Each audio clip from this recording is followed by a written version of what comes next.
Hello and welcome back to Skip the Small Talk. Before I start today, I'm going to apologise. I'm getting ill, so if I sound horrible and nasally and or croaky, I apologise. It's not going to be nice for you to listen to me. But I thought it's only Tuesday. Can we all give me a round of applause for how a round of applause for how early I'm recording this in the week? But yeah, basically I thought that I would do it now before I get more ill because I feel like I'm getting ill.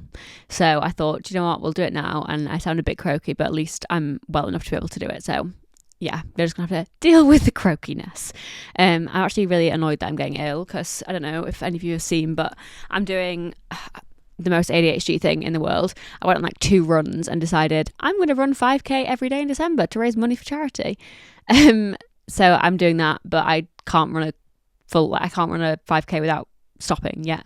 So I'm doing like a training plan with Runner, and I need to not be ill basically because otherwise I'm not going to be able to do like the training that I need to be able to then do my 5k day in December. So we're hoping that it's going to go away, but in the meantime we're dealing with the croakiness.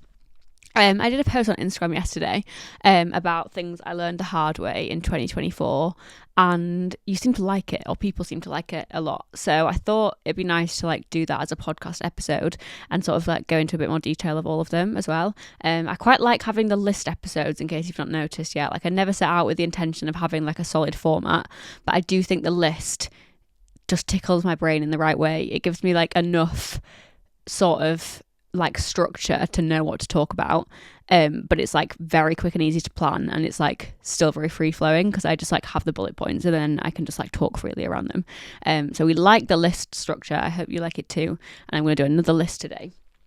So things I learned the hard way in 2024. Number 1, not everyone has the same heart as you do. You are soft and gentle and loving, and sometimes people will take advantage of that.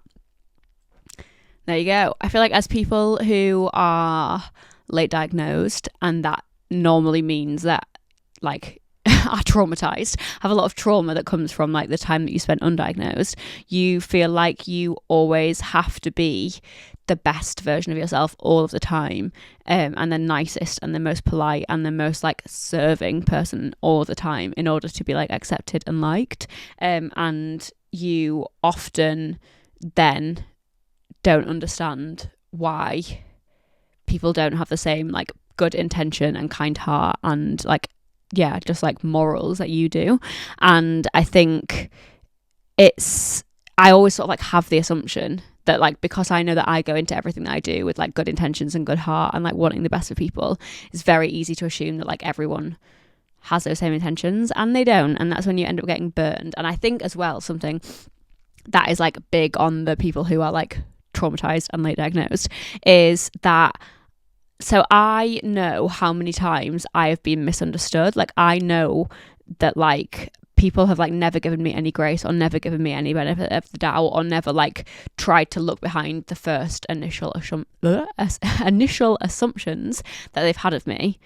So then I try to like go the other way and give people like quadruple, tenfold grace and like try and find reasons that they are actually a good person, but there's just like I'm misunderstanding, or it's coming across wrong, or they have good intentions, or they're not meaning to be hurtful, or whatever it might be, when like that's not always the case. Like sometimes it's the case that people are misunderstood, but sometimes it's the case that you're not misunderstanding, they're just a shitty person. And I think that's a hard lesson to learn, and it's like a tricky one as well, because I think when you find it difficult to read intentions and know people's like hidden meanings behind stuff, you sort of have the choice of either like you assume good all of the time or you assume bad all of the time, because you can't like, you don't know, you don't pick up on the same cues and signs that everyone else does, and it feels like quite depressing to just like assume that everyone has bad intentions. So your sort of only option is to assume that everyone has good intentions, but that's not always the case. And I do feel like that's something that I am starting to learn, but I think it's a really difficult one again to balance, because it's like in some ways I feel like I've gone too far now with always assuming the worst, which I don't want to do either. So I think that's a lesson that I'm on the path of learning. Number 2, not only will traditional ideas of success not bring you happiness, but they sometimes actually move you further away from it. I was thinking about this earlier, trying to like write a video that I want to do just like about that specifically. But I think like when I look back at the last year, when I look back at 2024, from the outside, I've had the most incredible year. Like I have achieved so much, like published my second book, sold 2,000 copies in the first week. Like I've worked with some amazing brands, I've done some amazing things, I have walked red carpets, like I've worked on really cool campaigns, like I've just done generally really, really cool things. But when I look back at the times when I felt happiest through the year, it hasn't necessarily been those moments where I've been like, air quotes, achieving success. Like actually, if I look back at the reality of those moments, they're probably when I've been the most unhappy and I've been the most stressed, because like, for example, around book launch period, like because there's so much going on, like, and it's obviously amazing that like I get to do all of these cool things. But like around that time, all of my energy is being used up on work things of like wanting to promote it and wanting to like sort out who's coming to the events and wanting to plan for the events and wanting to like, you know, answer questions for press and doing radio interviews and doing like every ounce of my energy is being used on work things, which means I then don't have any energy or capacity to do the things that actually make me feel good, like exercising or reading or like resting or like seeing friends or doing nice things with my family or going for a long walk, all of these things. So like all of the things that actually make me feel good go out of the window at the expense of, air quotes, success. So I think like we all know that like sort of like age old thing of like, oh, like money can't buy you happiness, like success won't make you happy. And I think like, yes, that is true, but it also actually goes one step further of like when you are so career focused, it actually takes you further away from being happy, because you, especially when you're someone that has like limited capacity and limited energy, because like all of your energy is then focused on the career focused stuff, which that means you can't do any of the stuff that actually makes you feel good. And I think I hadn't realized that much, because like in the end, the reason that we like do all of these career things and like strive for success, I think like if we like cut right down to it, it comes from the want to belong, the want to be happy, the want to like make things happen, the want to be proud. But like you're doing it with the intention of being happy, but then it's actually taking you further away from being happy, because you'd probably be happier if you weren't. I mean, don't get me wrong, there's a balance. Like I wouldn't be happy if I didn't have like any purpose, and I know that like being comfortable like financially is obviously a big source of happiness, and I wouldn't be happy if I didn't have that level of like freedom and safety, for example. But like I think there's a line, you know, and I think once you like start pushing yourself too far, it actually takes away from your capacity to be happy, because you're just using all of your energy on work stuff. And I think that's something over the last couple of years that I've just, all of my energy has been used upon like work based things, which is amazing, and like I'm grateful for that. It's allowed me to do so many amazing things, but also like there's no wonder I haven't really felt like a human being in that time, because like I haven't been doing any human being things other than working, you know. So that's one that I've learned. Number 3, this is sort of related to last week's episode about being direct. But number 3, the words you say are a you problem, and the way someone else hears them is a them problem.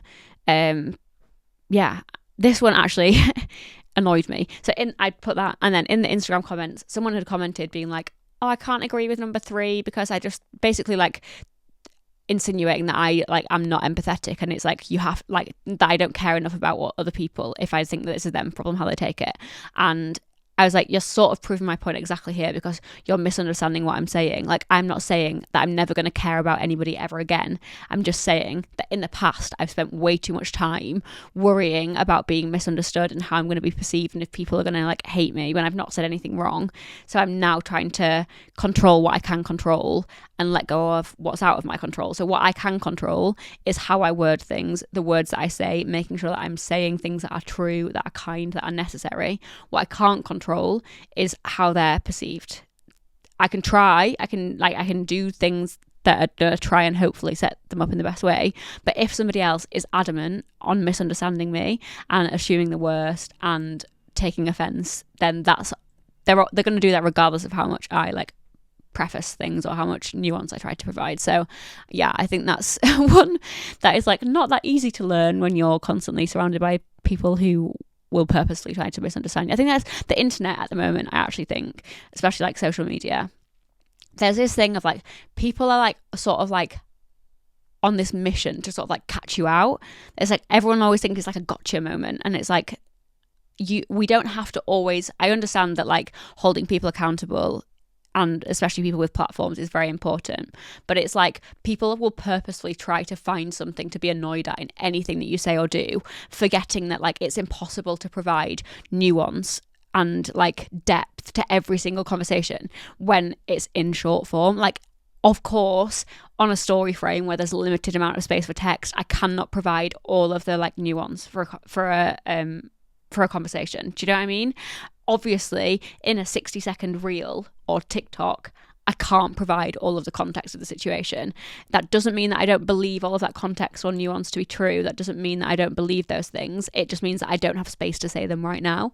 And I do think that like, yeah, there's this thing at the moment on the internet of people are always trying to be like, oh, but you haven't thought about this, or you haven't thought about that. And it's like, no, I've thought about it. I just don't have to, I can't like preface it every single time. The thing that's coming to mind is I posted a story a couple of weeks ago when I was going to a meeting at the Meta offices, and I posted a story being like, I'm sorry, this jumper and fidget toy combination are not good because like there's loads of fluff coming off this jumper and then it's like sticking to this. But anyhow, I was going to a meeting at the Meta offices, and my brain was just all over the place. Like I had so much on, and I had just like gone with like no makeup and unwashed hair because I was just like, don't have it in me to, my executive functions do not have it in me to do my makeup and get ready today, so I'm just going to go as I am.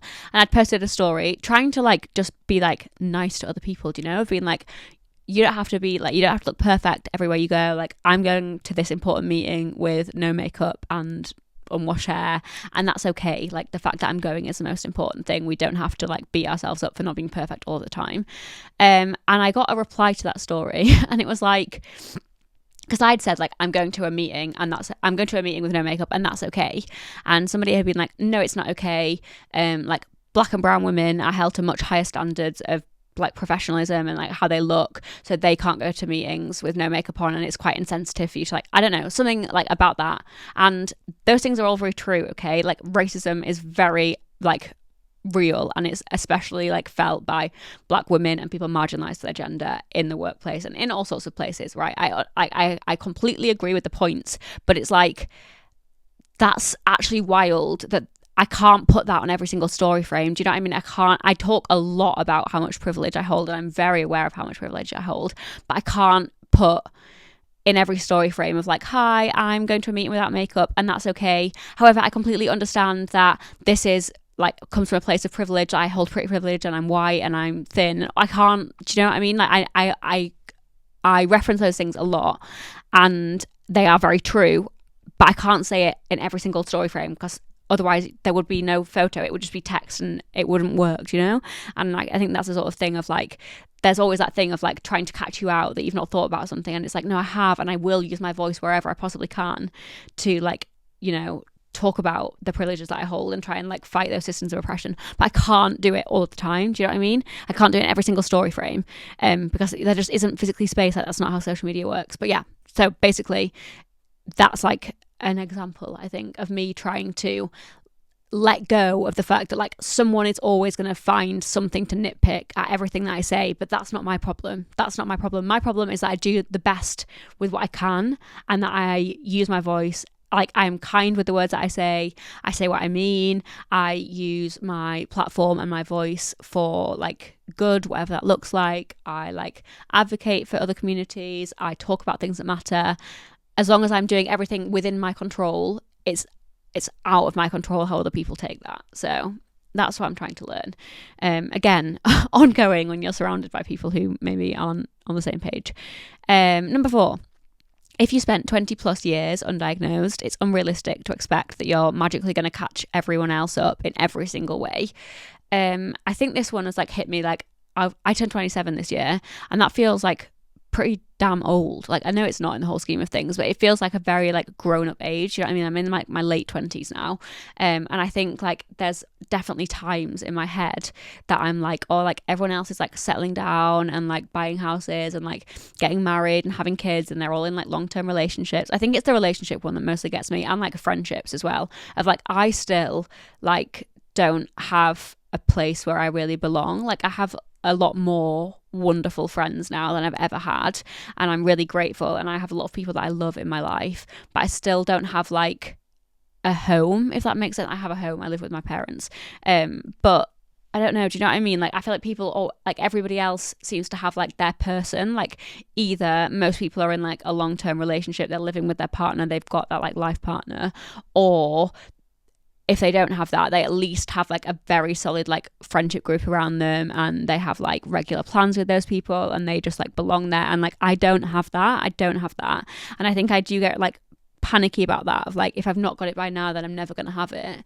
And then I have to sort of like take a step back and be like, I'm starting from scratch 3 years ago. Like, I didn't have any context about who I was, the way that my brain worked, any of that stuff until literally 3 years ago. So I'm basically 3 years old. Do you know, it's like, it would be like expecting a 3-year-old to have it all figured out, because obviously I'm not 3, but do you know what I mean? It's 3 years is such a short amount of time, and in that time I've been so busy doing other things. Like, I'm not magically gonna have like built those relationships and found those people and like figured out what I need and what I want and all of those things. And also, like, the first 24 years of my life were spent in survival mode, so I didn't have like the brain space or the capacity to think about or like to do those things. Like, all I had to do was like survive. I didn't get any chance to like do any of the other things. I just wanted to like get through the next day and the next day and the next day. So I think like that's something that I do have to remind myself a lot of like, there's like, first of all, like, yeah, you probably are a bit behind other people in certain aspects of life, but that's not your fault. That's like literally because you were starting from scratch only 3 years ago. Do you know? And I think it's hard. I think it's really difficult, because it's like, well, when am I ever going to get the chance to catch up? But yeah, I think that's something that I've learned of like, it would be unrealistic for me to expect that after only for 3 years knowing who I am, knowing how my brain works, knowing that I'm disabled, knowing what I need from life, knowing who I am, that I would suddenly be on the same page as everybody who's known who they are since birth. Do you know? So yeah, hopefully that resonates with somebody somewhere. Number 5, it's really hard to find the balance between not pushing yourself too hard and not pushing yourself hard enough. Yeah, there you go. I feel like this is maybe one that I've spoken about before on here, but I don't know. I feel like it's a weird balance of like, it's really easy. Oh, I haven't spoken about it on here. I think I did a video about it on TikTok. I was like, I've talked about this recently, but it wasn't on the podcast. Basically, I think it's like, so when you're undiagnosed and like unsupported, in masking, you spend so much time pushing yourself to do things that are way outside of your comfort zone. Like, you force yourself to do things that are uncomfortable, that you don't want to do, that don't feel good, that exhaust you, that drain you. You force yourself to do these things because you don't know any different, because you've been told that you have to do those things and you don't have any explanation as to why you wouldn't be able to do them. So you're just constantly like forcing yourself through these things that don't feel good to you. And then when you start to like unmask, I think you sort of like, I don't know, go through a brain space. It's like, right, I'm not doing that anymore. I'm not going to push myself. I'm not going to force myself to do things anymore. I'm not going to like push myself to the same extremes. Like, I'm going to listen to my body. I'm going to like rest when I need to rest. I'm not going to force myself to do anything that feels uncomfortable, which is like done with good intention. But I feel like it's very easy then, especially like with ADHD.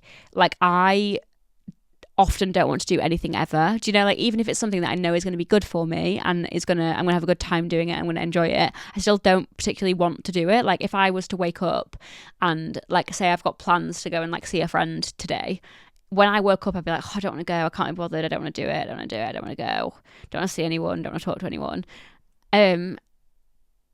And like, if I didn't push myself, then I wouldn't go, do you know? Whereas actually I would feel better for going, and I would feel better and I would enjoy myself when I was there. I still would get that feeling of like, I don't want to go. And it's like the same with exercise. Like, even like now I'm like trying to really get into like running and fitness and all of these things. I still have to like force myself to actually go. Like, every day I wake up, I'm like, oh, I can't be bothered. Like, can I just like do it tomorrow, or like, can I just miss today, or whatever it is. Like, I have to force myself. And I think it's really difficult to find that balance of like, I've got to force myself a bit. Like if I was just to be like, nah, I'm not going to push myself like out of my comfort zone. I'm not going to do anything that feels uncomfortable. I literally would like feel worse for it because I would just slobber on in bed all day and feel horrendous. So it's like finding that level of like, yeah, I've got to push myself a certain amount to like actually make myself do the things that are going to make me feel good. But then where is that balance of like not pushing myself then too far to the point that I'm like overly masking and burnt out and exhausted and drained and all of these things. And I think that's still something that I'm trying to figure out of where's a healthy level of pushing yourself. Because I'm a very all or nothing person, so anything that involves like balance, it's quite tricky for me. Oh, nice short and sweet one now. Number 6, sunshine is the best medicine. That's all I have to say. I can't wait now. It's like 7 weeks or 6 weeks or something until I go to Asia, and I can't wait to be back in the sunshine. I'm just a completely different person in the sun versus in the winter. And I think this sort of like then spreads out to like more generally about the mum advice that I've spoken about loads of just like for not forgetting that the very basic things that feel like silly actually probably have the biggest impact on how you feel and your like frame of mind and your mental health of like getting outside, getting enough fresh air, being in the sunshine when you can, like exercising when you can, eating well, getting enough sleep, like talking to somebody, not spending too much time on your phone, like all of these very basic annoying pieces of mum advice that actually just generally make the world of difference. Number 7, it's good to be comfortable alone, but it's not good to get too comfortable alone. We need humans. I think this year I sort of like, as I touched on earlier about the like all of my energy went into like work, career, success things. I think sort of as a knock-on effect result of that, I've spent too much time alone. Like I've pushed people away and I've just kept myself to myself as a bit of a survival mechanism, because it's like I'm going to London, I'm spending the week doing whatever it might be, very cool, exciting work things that like by nature as an autistic person drain me. So then when I'm coming home at the weekend, I don't want to see anyone. I need to like recover. I need to lay in bed in a dark room and just like recover from the exhaustion of the week. And then it's just sort of been a cycle of that, like do work things, drain myself of energy, rest and recover, recharge, and then use that energy for work things again. And I think, the result of that has been that I've like not really felt connected in any way. Even though I've like spent time with people doing those things, I don't feel like I've like committed enough time to like real human connection this year. And I would like to change that next year and prioritize that a bit more. Which I'm not sure exactly how it's going to work, because obviously I'm going traveling, so it's not like that I can nourish the friends that I have here. It's more going to be like making the effort to meet people while I'm traveling and like spend time with other humans and like putting myself out there a bit more, I think. But that's sort of one that I've sort of figured out that I have been spending too much time alone, and I would like to push myself more to not spend as much time alone. Number 8, you don't need alcohol to loosen up or be good company. You are great as you are. I think so I've been sober for just under 5 months. It's coming up to 5 months. And I've not actually officially decided that I didn't decide that I'd given up alcohol forever. Do you know, it wasn't like, that's it, I'm going, like there wasn't like a moment that I was like, that's it, I'm going sober, I'm never drinking again. I just sort of like wanted to do a month, and then I did a month and I was like, I could do it another month. And now my streak is like almost 5 months, so I'm like stubborn that I don't want to break that streak basically. But I think so I wasn't drinking like loads before I went sober. Like the only time this year that I've sort of like drunk excessively is when I went to Mallorca to go and see my friends, and obviously like that the nightlife is sort of like a lot of the culture over there. So they like both work in a bar that's like open until like 4 a.m. So I like drunk quite a bit when I went to go and see them in like April or whatever. But other than that, I got to a point in life where I wasn't drinking often or excessively anyway.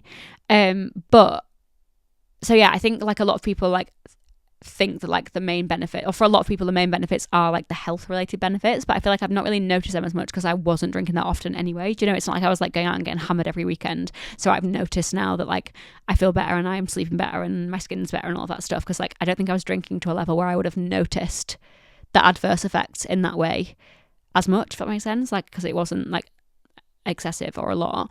But I do think the main thing that has like come from, like the main benefit that I felt from going sober is like my confidence. Like I think a lot of like, especially like influencer events, like are fucking terrifying to walk into. Like it's a room full of people where you feel like the least cool person in the room. Like you feel like everyone knows each other and everyone is like cool and everyone is like so much more like successful than you are and so much prettier than you are and all of these things, and you're walking in and you're like, I'm just so awkward. It's like, I think a lot of it is just like the trauma from high school of like always being the person on the outside. So yeah, I would always like feel quite anxious going into like events like that, especially. So I would never like drink excessively, but I would always be like, oh, I'll have a drink, or I'll have a couple of drinks to like loosen up, and like I'll be like more chatty. If I like, I'll be more confident, I'll be more chatty, I'll like speak to people more, I'll be better company. Like I would always just do that. Like I would just like have a drink in those situations. And then now that I've like not got that crutch almost of like having the drink, I think it's actually really like boosted my confidence, because it's like I've been in those situations and I've not had the drink and I've still spoke to people, got on with people, had a good time, had fun, had a laugh. So it's like, oh, like look at me socializing without alcohol and actually being good company. So I think that has like sort of like rewired. And I almost didn't realize that like that was like such like a bad thought pattern in my brain. Like I thought it was just like, oh, I'll just have a drink to loosen up. But like in telling yourself, I will just have a drink to loosen up, you're saying to yourself, you're too uptight and boring and awkward without alcohol. So like that's you saying your natural state is not good enough. And I think I hadn't really like clicked with that. So I do think like that's probably the main thing that's like slightly started to rewire in my brain of like, like look at me, I can spend time with people sober and have a good time and they still like me. So actually my natural state is okay, it's all good, it's fine. So I think, yeah, that's probably the biggest thing that's come. I think I probably will do an episode on sobriety soon. I think I'm just like, I don't like, or I've like shied away from doing too much about being sober, because like I've not necessarily decided that I don't want to drink forever. Like I think I do. I love like a fruity cider. I love like a Inches, like a very appley cider. And I have been having like non-alcoholic ones, but like there's no, like I didn't have an issue with alcohol anyway. So it's like, I don't know if I necessarily want to like, there's no reason that I couldn't like have a sociable drink every now and again. So I think like I've like been scared to like announce I'm sober, because then it's like it sort of like stops me from ever having that option in the future. But I don't see why I would in the future, because it's like I'm fine without, you know. But anyway, I think it felt too final to like announce like I am sober. Do you know what I mean? But like I am nearly 5 months sober, so who knows if that will last forever, or if I'll just like do 6 months and then I don't know. 9. If a friend is continuously making you feel small, even after you've given them the benefit of the doubt, they are not a friend. I think this sort of links to the first one of like, it's really easy to like assume the best, like assume everyone has good intentions all the time and think that you must be like the one in the wrong, or think that you just have to like put up with that, or you like they must not mean it that way, or you're being too sensitive, or whatever it might be. Like there's a million reasons that my brain can come up with like before it accepts actually this person is just not being nice to me. Like I will always be like, oh, I must be being too sensitive, or I must be misunderstanding, or they must not be meaning it that way, or they must have something going on that's making them be that way, or it must be like, I can come up with a million reasons as to why someone isn't being mean when actually maybe they're just being mean. And I do think that there was like one particular situation where I was like in a big group chat with like a lot of different neurodivergent creatives, and there was like one person in there who was like continuously just like going out of their way to make me feel quite small, and I think other people had started to like pick up on it but hadn't like actually done anything to address it. And I think I then felt like I was causing drama by like sort of like if I was like call it out or anything, or if I was like say anything about it. But the more that time went on, I was like, no, this person is actually making me feel really awful, and they know that they're making me feel awful, and they're choosing to do that. So I eventually just like, actually left the group chat, and I think my mental health has been a lot better for it. That's probably about 6 months ago, to be honest. I left, or it was a while ago, and yeah, I feel a lot better for it. I think I don't know where it came from. I don't know if it came from a place of I don't know where. I'm not going to like assume where it came from, but someone wasn't being very nice to me, and I didn't trust that for a long time, because I didn't want to again be like too dramatic or too sensitive or whatever. And I wasn't. I was being like I was aware of what was going on. So yeah, they're not a friend if they keep continuously making you feel small, even though you've addressed the fact, like, everybody makes mistakes. Everybody makes mistakes. But everybody makes mistakes, and yeah, everyone can like say things without realizing that they're upsetting or hurtful or whatever. But like, if you've actually like told them that that's how it makes you feel, and they continue to do it, then that's a choice. That's not an accident. And finally, number 10. You've come a really long way, kiddo, but you've still got a way to go, and that's okay. Yeah, I think this one comes from a place of like, I think especially like in therapy, I get so frustrated that like I don't feel like I'm getting anywhere. Like, it's like I can see in some ways that I've come so far, like objectively, like career wise, and like, all the amazing things that I'm doing in my life. I can see that I've come a long way in that space. But then in terms of like trauma, sometimes I'm like, I'm not getting any closer to actually being like healed. Like, my self-worth is still like in the bin. My like confidence, like my true confidence in myself is like in God knows where. I have I don't know if that's a weird one. I have confidence, like I can sit and do this, like this doesn't scare me, or I can stand up in a room full of people and it's fine. But I think I just like always worry that like I am just an awful person. Basically, it's basically me not liking myself very much, and I feel like I still have a really long way to go with that, and I do get quite frustrated in therapy, especially because I just like, my guard just goes up so easily. Like, and I just avoid talking about the things that like are like genuinely like how I really feel and stuff like that. And I get quite frustrated that I'm like, I just don't feel like I'm getting anywhere. Like, I feel like all of this stuff around me is like changing and I'm doing all of these things, but inside I still feel like I hate myself and I'm the worst person in the world. Which I think I am making baby steps. Again, I think it's like all or nothing thinking, where I think like, because I'm not like air quotes 100% healed, like I'm not healing. When that's not the case, like it's always going to be baby steps. But yeah, I think I've felt quite a lot of frustration of like, why do I not feel better yet? And I think I do feel better, but I just think I don't feel like best. That makes sense. I don't know if that makes sense. And I don't know, why can't I talk today? I don't know if that makes any sense, but hopefully it does. But yeah, come a really long way, still got a really long way to go, and that's okay. It's okay. I think back to the whole, I only figured all of this out 3 years ago, so it's understandable that I wouldn't have like magically healed everything in the space of 3 years, especially when I've been so busy. But yeah, that's my 10 things I've learned the hard way in 2024. I hope some of those resonated. Please let me know in the comments the things that you've learned the hard way in 2024. I'm sorry you've had to listen to croaky Ellie today. I need to like immediately get a drink as soon as I finish this sentence. Hopefully I'm feeling better next week. But yeah, thank you so much for being here now and all the way through 2024. Love you so much. Have a lovely week. Bye.